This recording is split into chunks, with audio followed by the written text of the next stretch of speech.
Bienvenue sur Influence TV, la chaîne des actualités d'ici et d'ailleurs. Salut chers abonnés. Qu'est-ce qui se passe finalement à Taxi-Gab? Un transporteur licencié nous parle de la mauvaise gestion de la direction de Taxi-Gab et du non-respect de leur contrat. Il parle du mépris du droit humain et attire l'attention de la population des autorités compétentes sur la pratique de la direction de Taxi-Gab. Bonsoir tout le monde, bonsoir le Gabon, bonsoir la famille. Je viens ici apporter ma part de vérité sur un certain nombre d'éléments. Parce que je constate que depuis quelques jours, il y a beaucoup d'agitation sur la toile suite à la circulaire de la direction de Taxi-Gab. Je viens ici pour essayer d'édifier l'opinion. Après, libre à chacun de croire, de se faire sa propre idée sur la situation. Mais il est clair que il ne suffit pas juste d'écouter une version des faits et de tirer des conclusions pour s'acharner sur les TG. Il faudrait que vous compreniez une chose, c'est que Taxi-Gab, à la base, n'a jamais respecté le contrat qu'ils nous ont fait signer. Pourquoi? À Taxi-Gab, la plupart de nous étions des chômeurs. Nous vivions dans, si on peut dire, la précarité. Mais il s'avère que, avec la venue du CTRI et la prise de pouvoir du président Ly Guéma, qui a eu une vision pour essayer de sortir les Gabonais de la précarité et de nationaliser le secteur du transport, nous avions été heureux bénéficiaires de l'arrivée de Taxi-Gab. Nous avons reçu des véhicules, mais entre-temps, nous avons passé un certain nombre comment je peux dire ça? Nous avons passé plusieurs étapes, notamment le PNPE des auto-écoles, puis avant d'arriver à Taxi-Gab. Taxi-Gab nous a fait signer des contrats à la hâte, c'est-à-dire qu'on a signé des contrats dans la nuit, à la veille de la cérémonie. Donc on signe à 21h, d'autres à 22h.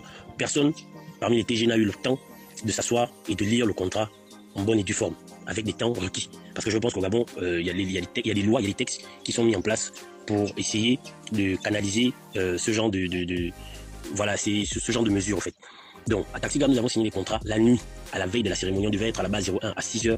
Taxi-Gab nous a fait signer les contrats à 22h pour certains, 21h, 23h même pour d'autres. Sachant qu'à 6h, on devait être debout pour aller à la base 01. Donc, dans l'euphorie, beaucoup de TG, sinon même quasiment tous les TG, personne ne s'est assis pour étudier, pour lire le contrat normalement. On est arrivé, on nous a dit juste, il y a une partie où c'est écrit lu et approuvé et d'imposer la signature. C'est ce que la majorité des TG, si non la totalité des TG, nous avons eu tous à faire.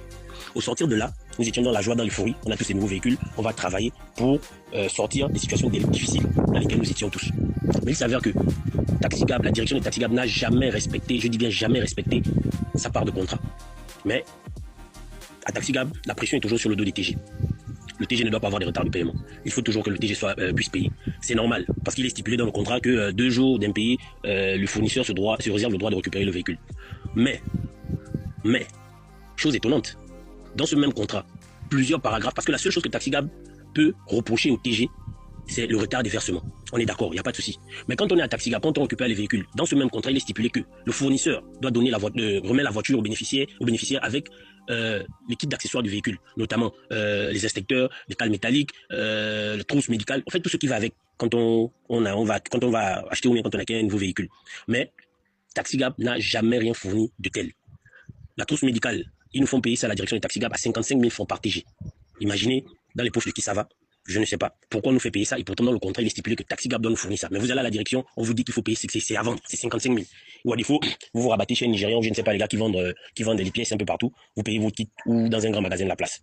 Ça c'est un. De deux, dans ce même contrat il est stipulé que les pneus doivent être changés chez les TG chaque 6 mois. Aujourd'hui nous sommes quasiment au 8e mois du contrat.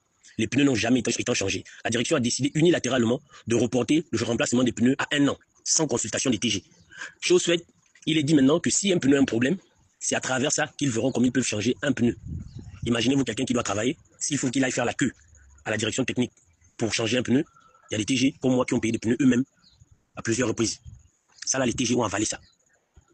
À Taxi-Gab, tu fais un accident, le temps que la voiture est immobilisée à la base technique de Sogatol, il faut impérativement que tout ce temps-là, le nombre de jours que la voiture fait. Donc, imaginez-vous un garage qui doit recevoir 400 voitures, vous n'êtes pas le seul. Donc, si ta voiture fait 2-3 semaines, lorsque tu vas pour récupérer le véhicule, Taxi-Gab t'exige d'abord à payer le nombre de jours que la voiture a eu à faire état immobilisé. Quand tu tombes malade, Taxi-Gab t'exige que tu dois payer le nombre de jours que tu as eu à faire à la maison.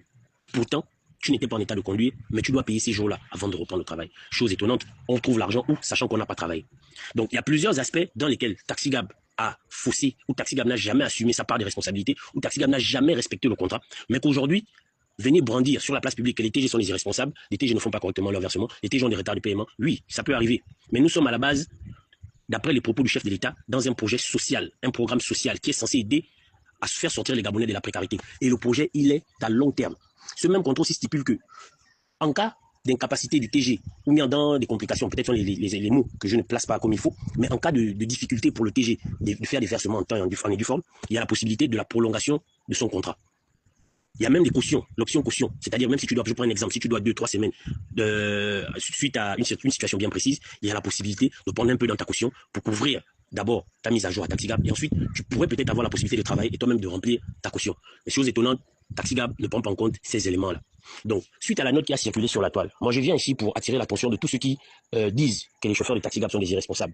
Vous savez, à TaxiGab, dans le contrat, le chauffeur, parce qu'ils estiment que ce n'est pas encore un véhicule, le chauffeur travaille pour TaxiGab de lundi à samedi. Dimanche, c'est le jour de chauffeur. Donc, notamment, tu es censé faire toi-même ton salaire le dimanche.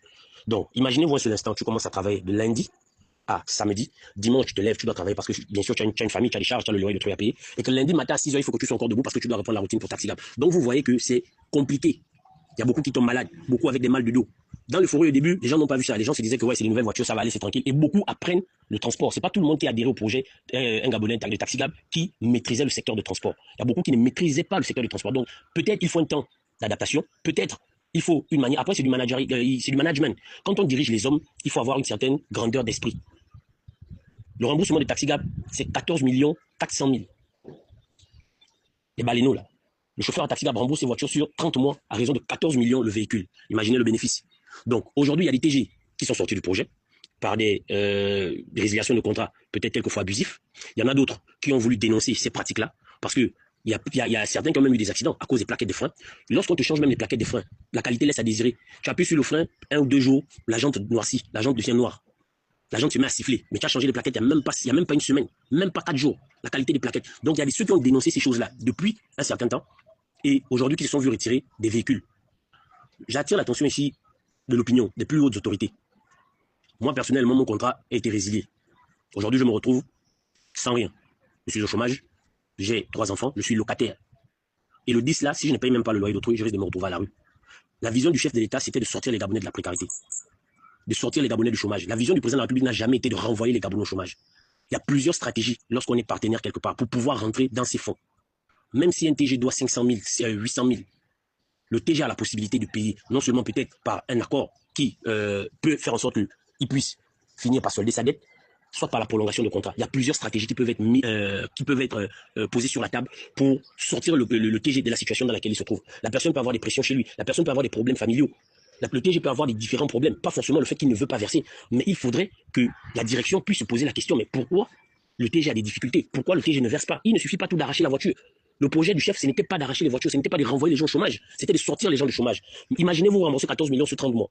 Mais il y a possibilité de prolonger le contrat de 1 ou 2 mois afin que ce dernier puisse terminer son échéance. Aujourd'hui, il y a eu la deuxième vague. Il y a eu 800 véhicules. C'est-à-dire que même si c'est l'État, encore que, qui fait venir ces véhicules-là, l'État a la possibilité au long terme de rentrer en possession de ces sous. Donc aujourd'hui, lorsque vous venez, il y a des gens qui viennent dire ici sur la toile, comment on appelle, qui s'insurgent contre l'attitude de TaxiGab, des chauffeurs de TaxiGab, qui n'écoutent que la version de la direction. Mais je peux dire qu'avec beaucoup de recul, il faut interroger aussi les TG. Il faudrait que les plus hautes autorités de la place puissent vraiment jeter un œil au sein de ce qui se fait à TaxiGab. Il y a des TG qui sont retournés au chômage, il y a des TG, parce qu'ils ont voulu dénoncer, la direction a eu à faire des cibles qu'on persécute aujourd'hui. Je connais un, je préfère taire son nom, j'ai pas envie de citer son nom ici. Son véhicule a été attribué à quelqu'un d'autre. Pourtant, ils sont en procédure, en procédure judiciaire au niveau du tribunal. Mais sa voiture a déjà été attribuée à quelqu'un d'autre. Il y a un autre, pour différentes raisons, des raisons familiales et de santé, sa voiture aussi a été attribuée à une autre personne. Moi, mon cas, par exemple, aujourd'hui, je me retrouve sans rien, je suis au chômage, parce que ma voiture m'a été retirée il y a de cela bientôt, on va à la 2e semaine, parce qu'à la direction, on m'a fait état que je devais une dette d'environ 700 000 francs. Et le DAF qu'on a, M. Hussein, lors de nos premières assises, M. Hussein me dit qu'il me donne un délai de 24 heures pour que je puisse apporter les 700 000 francs. Pourtant, j'ai une caution qui est posée. Pourtant, j'ai des éléments médicaux qui peuvent prouver à suffisance que j'ai été malade et que j'ai eu des arrêts maladie. Bien avant que je ne tombe malade, je suis allé en déplacement pour un décès. J'ai apporté l'acte de décès pour aller enterrer mon parent en province. Je suis revenu.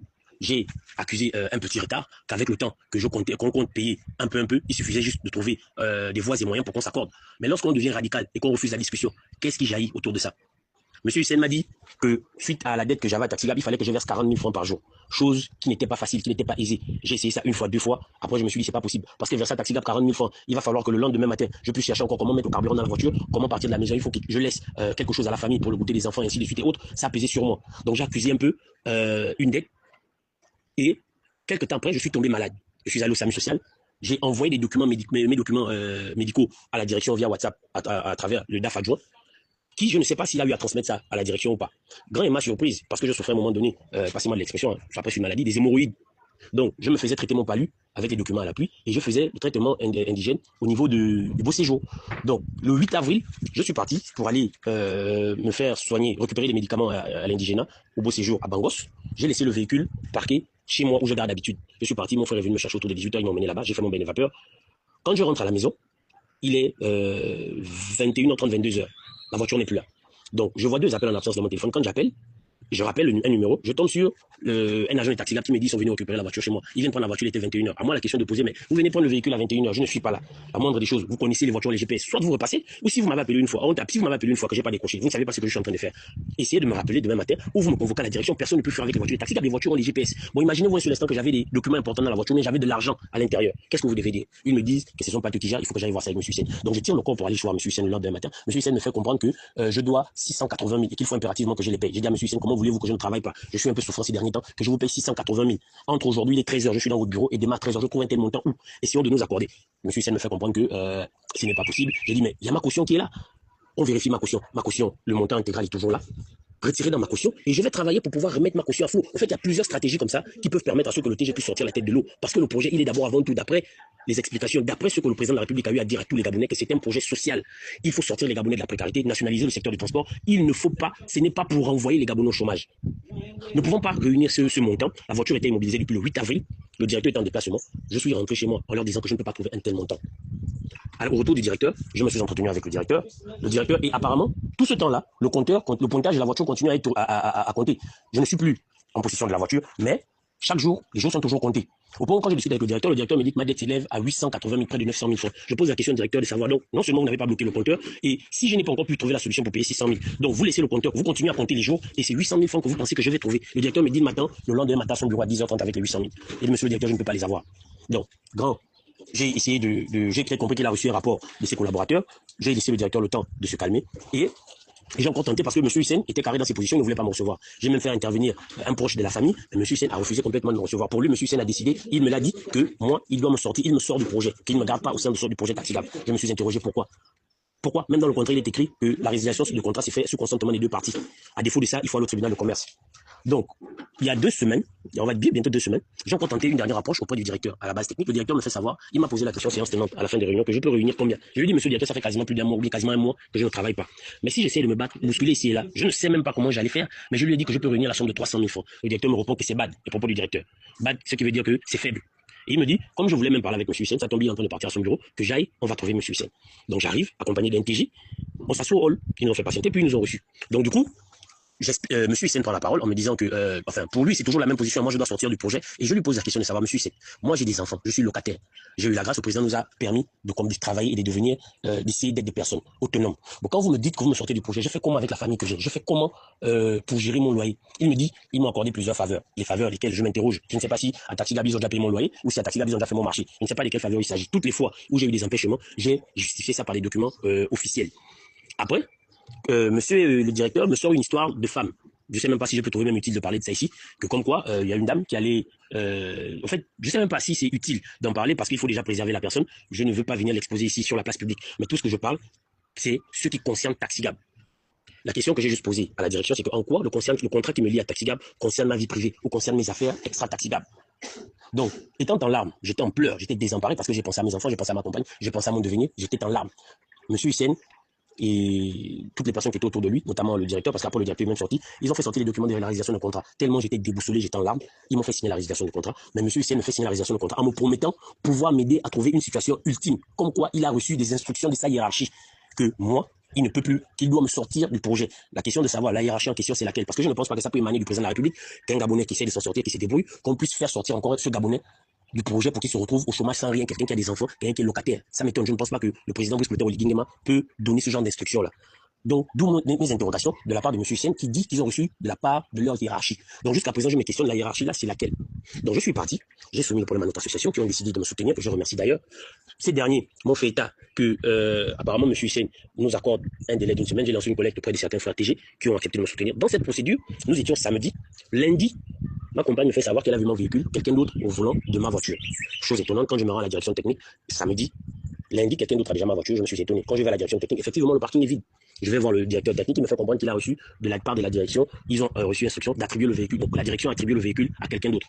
Donc voyez-vous un peu le niveau comment je peux appeler ça, comment la direction des taxis peut être dure envers les TG. C'est bien beau de bloquer les véhicules. C'est bien beau de taper parce que le TG n'a pas versé. C'est bien beau de taper parce que le TG a des retards de versement. C'est bien beau de taper parce que le TG a eu un souci quelconque et puis il a des difficultés à faire ses versements. Mais regardez tout ce qu'il y a autour comme impair de la part des taxis.